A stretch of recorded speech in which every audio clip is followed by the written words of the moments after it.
Hello everyone. सो इस video lecture में हम जानेंगे डायबिटीज़ मेलाइटिस के बारे में या फिर कहें डायबिटीज़ के बारे में। जैसे कि हम जानते हैं डायबिटीज़ क्या होता है, जब ब्लड में ग्लूकोज लेवल हाई होता है पेशेंट के अंदर, तो उस कंडीशन को हम कहते हैं डायबिटीज़। डायबिटीज़ जो होता है वो एक डिसऑर्डर होता है। डिसऑर्डर और डिसीज़ में डिफरेंस है। डिसीज़ को हम ट्रीट कर सकते हैं, क्योर कर सकते हैं। लाइक मलेरिया कुछ समय तक रहेगा, उसके बाद ट्रीट हो जाएगा, मतलब अच्छा कर सकते हैं हम। ओके ऐसे नहीं है कि आपने दवाई ले ली, मलेरिया ठीक हो गया, फिर से 2-4 दिन बाद फिर मलेरिया हो गया, नहीं।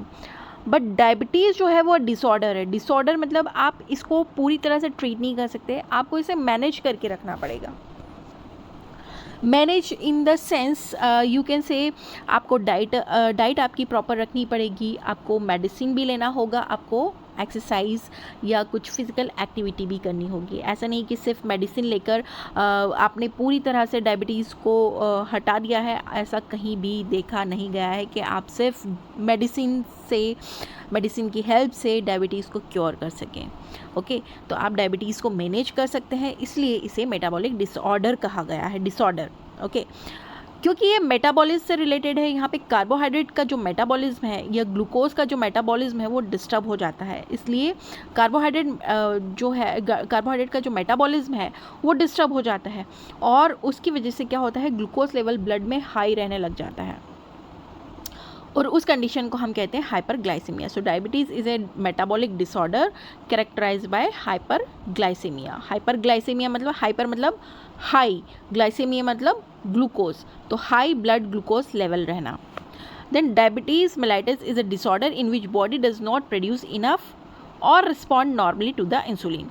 डायबिटीज़ मेलाइटिस जो है उसमें क्या होता है, या तो बॉडी प्रोड्यूस नहीं कर पा रही है इंसुलिन को, या फिर बॉडी में इंसुलिन प्रोड्यूस तो हो रहा है पर वो इंसुलिन के प्रति रिस्पॉन्ड नहीं कर पा रही। मतलब एक कंडीशन ऐसी है जिसमें इंसुलिन बन ही नहीं रहा है, दूसरी कंडीशन ऐसी है कि इंसुलिन बन रहा है बट रिस्पॉन्ड नहीं कर रहा है, ग्लूकोज को कोई रिस्पॉन्स ही नहीं रहा है कि नहीं भाई तू बढ़ा रहे, ब्लड शुगर लेवल को बढ़ा रहने दो, मुझे शुगर के साथ कोई लेना देना नहीं है। तो उस कंडीशन में इंसुलिन का लेवल तो अच्छा है, बॉडी के अंदर प्रोडक्शन है इंसुलिन का, बट वो ग्लूकोज को यूज़ नहीं करेगा, ग्लूकोज का ब्रेकडाउन नहीं करवाएगा। तो इस कंडीशन में ग्लूकोज लेवल जो है वो एबनॉर्मली हाई रहता है। Now diabetes mellitus is third leading cause of death. जो डेथ का जो मेन कोज है, थर्ड मेन कोज है, वो है diabetes after heart disease and cancer और हार्ट डिसीज़ के बाद डायबिटीज़ मेलाइटिस ही थर्ड लीडिंग कोज है in many developed countries. It affect about 2-3% of general population. 2 से 3% ऑफ जनरल पॉपुलेशन को ये अफेक्ट करता है diabetes. The complication of diabetes affect I, kidney, nervous system. Diabetes अगर आपने कंट्रोल नहीं की, ब्लड शुगर लेवल कंट्रोल नहीं किया, तो धीरे धीरे पेशेंट की आइज़ पे इफेक्ट पड़ेगा, किडनी पर इफेक्ट पड़ेगा, नर्वस सिस्टम पे इफेक्ट पड़ेगा। Then diabetes is the major cause of blindness, renal failure, heart attack and stroke. अगर किडनी पर इफेक्ट कर रहा है, नर्वस सिस्टम पे इफेक्ट कर रहा है, हार्ट पे इफेक्ट कर रहा है, तो ये सारी कंडीशंस आ सकती हैं डायबिटीज़ पेशेंट में, जैसे आंखों से कम या धुंधला दिखाई देना, उसकी किडनी फेलियर होना, तो रीनल फेलियर हो जाएगा, हार्ट अटैक या स्ट्रोक के उसमें चांसेस बढ़ सकते हैं। देन बात आती है इंसुलिन की। जो ब्लड शुगर लेवल है हमारी बॉडी में, वो 2 हार्मोन हमारे रेगुलेट करते हैं। पहला है इंसुलिन। इंसुलिन क्या करता है, जो बढ़ा हुआ ब्लड ग्लूकोज लेवल है उसको नॉर्मल लेवल पर लाता है, और अगर ब्लड ग्लूकोज लेवल लो है, नॉर्मल रेंज से लो है, तो क्या करती है, बॉडी में जो ग्लूकागोन है, इंसुलिन के अगेंस्ट वर्क करने वाला हार्मोन है, वो वर्क करता है। कौन? Glucagon. So insulin play very important role in all form of diabetes mellitus. Insulin क्या करता है, बहुत इंपॉर्टेंट रोल प्ले करता है डायबिटीज़ मेलाइटिस को मैनेज करने में। It regulate Uptake of glucose from blood stream में से, ब्लड में से ग्लूकोज के अपटेक को, मतलब ग्लूकोज को उठा कर सेल को देने का काम कौन करता है? इंसुलिन। मतलब ग्लूकोज के अपटेक को बढ़ा देगा और इससे जो ब्लड है वो उसमें ग्लूकोज का लेवल कम हो जाएगा। ओके ब्लड स्ट्रीम में से किसने? इंसुलिन ने ग्लूकोज को उठाया और सेल और मसल सेल्स को भेज देता है यूज़ करने के लिए। Glucose before it is use by blood and body as fuel. Food क्या होता है, जैसे आपने डाइट खाया, आपने चपाती खाई या राइस खाए, तो वो उसमें क्या है, स्टार्च है, पॉलीसेकेराइड है।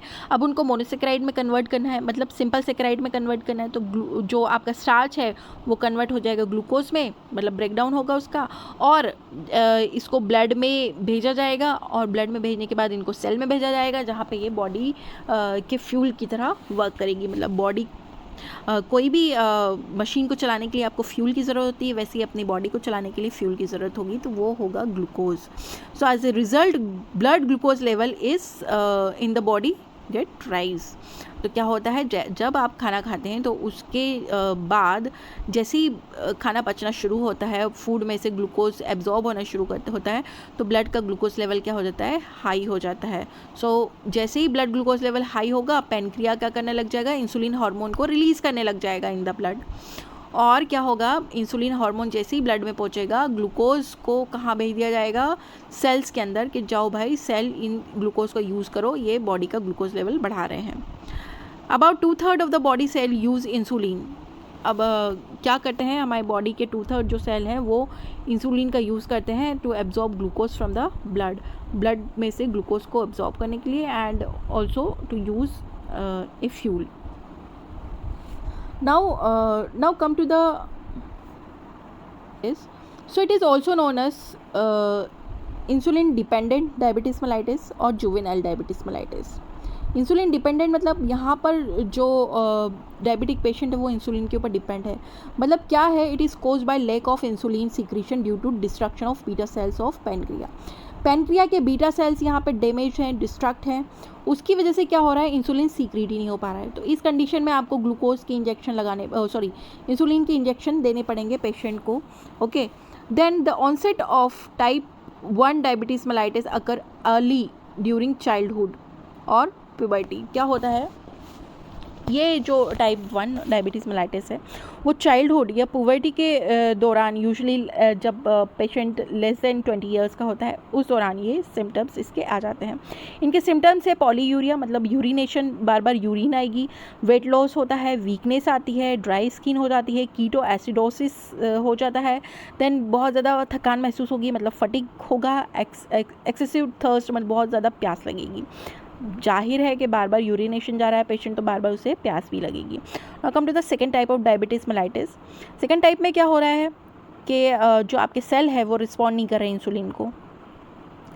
इंसुलिन तो प्रोड्यूस हो रहा है सेल आपकी बॉडी के अंदर, बट इंसुलिन और ग्लूकोज की दोस्ती हो ही नहीं पा रही है, वो ग्लूकोज को ब्लड स्ट्रीम से हटा ही नहीं पा रहा है इंसुलिन।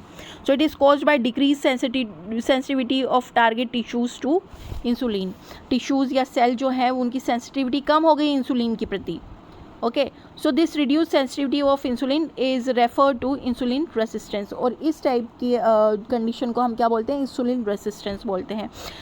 सेल और टिश्यूज़ जो हैं वो रेसिस्टेंट हो जाते हैं कि हमें इंसुलिन से कोई हेल्प नहीं चाहिए। Then the onset of type 2 diabetes mellitus occur after the age of 40। ये जो टाइप 2 डायबिटीज़ है वो जनरली 40 ईयर के बाद देखा जाता है नॉर्मली पर्सनस में। सो डिसऑर्डर डेवलप ग्रेजुअली, ये एकदम से नहीं बढ़ता है, पहले धीरे धीरे बढ़ना शुरू होगा।